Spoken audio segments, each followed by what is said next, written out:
রিলেশনশিপে কিছু dark secret আছে যা তোমার জন্য জানা জরুরি। লাভ রিলেশনশিপে আছো, কিছু সাইকোলজিক্যাল ফ্যাক্টস আছে যা তোমার বোঝা জরুরি। অনেকে মনে করে যে শুধুমাত্র কম ভালোবাসায় সম্পর্ক খারাপ হয়। সত্যি তো এটাই, বেশি ভালোবাসাও অনেক সময় সম্পর্ক খারাপ করে দিতে পারে। তোমার কিছু ভালোবাসা নিয়ে ভুল ধারণা আছে, শুধু তোমার নয়, অনেকের আছে, যার জন্য রিলেশনশিপ খারাপ হয়ে যায়, যার জন্য তোমার গুরুত্ব কমে যায়, যার জন্য তুমি কষ্ট পাচ্ছ এই মুহূর্তে। সেই মিথগুলো, সেই ভুল ধারণাগুলো যদি ভেঙে যায়, ক্লিয়ার হয়, তাহলে কিন্তু তুমি রিলেশনশিপে আর কখনোই কষ্ট পাবে না। আজকের ভিডিওটা ভীষণ ইম্পর্টেন্ট হতে চলেছে। আশা করব তোমরা প্রত্যেকটা জিনিস ভালো করে বুঝবে এবং নিজের লাইফে অ্যাপ্লাই করবে। অনেকের মনে হয় ভালোবাসলে তুমি তাকে বেশি বেশি ভালোবাসা দেবে, তাহলে রিলেশনশিপ খুব ভালো চলবে। কিন্তু রিয়ালিটিতে দেখা যায় তুমি যখনই বেশি বেশি দিয়ে ফেলো ভালোবাসা, তারপরেই শুরু হয় সমস্যা, তারপরেই শুরু হয় ইগনোরেন্স। তাই ভালোবাসা দেওয়ার সময়ও মেপে দিতে হবে। নিঃস্বার্থ ভালোবাসা বলে আদতে পৃথিবীতে কিছু হয় না। মা বাবার ভালোবাসাই শুধুমাত্র নিঃস্বার্থ হয়, কিন্তু লাভ রিলেশনশিপ কখনোই নিঃস্বার্থ হয় না। তুমি টাকা পয়সা নয়, গিফট নয়, একটা জিনিস তো তার কাছ থেকে চাইবে, ভালোবাসা, সময়। সেটাও যদি তুমি না পাও, তাহলে তুমি রিলেশনশিপে কি করছো?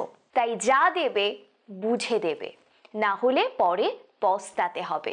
ভালোবাসাকে চ্যালেঞ্জ মনে করো, অন্যের জন্য চ্যালেঞ্জ ছুড়ে দাও। যখন সামনের মানুষটি বুঝে যায় যে তুমি ভীষণ সরল মনের, ভীষণ সাদা মনের এবং তোমার ভালোবাসা ইজিলি অ্যাভেলেবল, সেই সময় থেকে ইগনোরেন্সটা শুরু হয়।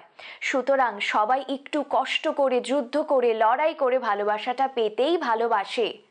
তাহলেই মনে হয় যে এটা আমার কাছে দামি। যখন তুমি ইজিলি এমন ছড়িয়ে ছড়িয়ে ভালোবাসা দেবে, তখন কিন্তু ভালোবাসা বাড়বে না, উল্টে কমবে। তাই অলওয়েজ ভালোবাসাটাকে চ্যালেঞ্জের জায়গায় নিয়ে যাও।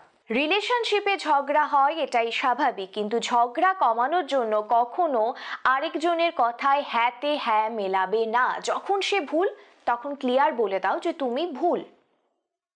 বিকজ তুমি ঝগড়া করতে চাইছো না, ঝগড়াগুলো এড়াতে চাইছো, তুমি না বলছো না, তুমি সবেতেই হ্যাঁ বলছো। এবার থেকে না বলো, বলে দাও তুমি ভুল করছো, এটা আমার ভালো লাগছে না, বলে দাও এটাতে আমি খুশি হচ্ছি না।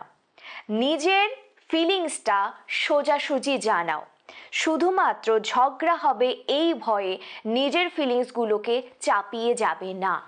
সে ভুল করলে তাকে বোঝাও, কিন্তু যদি সে না বোঝে তাহলে সাইলেন্ট হয়ে যাও। আমরা প্রত্যেকে চাই আমাদের রিলেশনশিপ দুর্দান্ত হোক, একটা অ্যাডিকশন, একটা আসক্তি সব সময় কাজ করুক। তাকে কোশ্চেন করো, আমি কি পরবো, আমরা যখন মিট করব তখন কি পরবো, তুমি যখন দেখা করবে তুমি কি পরবে, কি কালারের ড্রেস, কিরকম ভাবে সাজবে, ইত্যাদি ইত্যাদি নিয়ে গল্প করো, তাকে কোশ্চেন করো, আস্ক করো। এতে সে কি করবে, সে একটা সময় ভিজুয়ালাইজ করবে যে আচ্ছা, ও যখন আমার সামনে আসবে এভাবে সাজবে। তুমি যদি তার সামনেও না থাকো, সে তোমাকে মিস করবে। এই ছোট ছোট জিনিসগুলো নিয়ে এবার থেকে কথা বলা শুরু করো। আমরা সবাই তার মনের মতো হতে চাই। সমস্যাটা এখানেই হয়, আমরা তার মতো হতে গিয়ে একটা ফেক জিনিসে পরিণত হই। রিয়াল থাকো, নিজের মতো থাকো। তোমার ভালোটা তার নিশ্চয়ই ভালো লাগবে, তোমার খুঁতগুলো সে একসেপ্ট করবে। কিন্তু নিজেকে পুরোপুরি চেঞ্জ করে তার মনের মতো হতে গেলেই বিপত্তি হবে।